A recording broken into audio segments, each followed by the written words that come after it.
આમ આદમી પાર્ટી દ્વારા ગુજરાત જોડો કાર્યક્રમ અનુસંધાનમાં એક જનસભાનું આયોજન કરવામાં આવ્યું હતું। આ જનસભામાં ખૂબ વિશાળ સંખ્યામાં શહેરા તાલુકાના અલગ અલગ ગામડાઓમાંથી અને પંચમહાલ જિલ્લાના અલગ અલગ તાલુકામાંથી ખૂબ મોટી સંખ્યામાં યુવાનો, વડીલો, આગેવાનો મોટી સંખ્યામાં આમાં પધાર્યા અને સંખ્યા કરતા પણ 4 ગણો એમનો ઉત્સાહ આજે નજરે પડ્યો।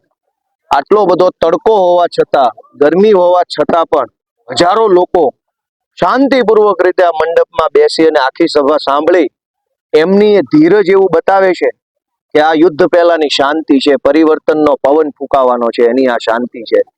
આ વાવાઝોડું આવવાનું છે શહેરાથી, પંચમહાલથી અને વિસાવદર વાળી થવાની છે આખા ગુજરાતમાં, એ આજે આ સભામાં દેખાયું।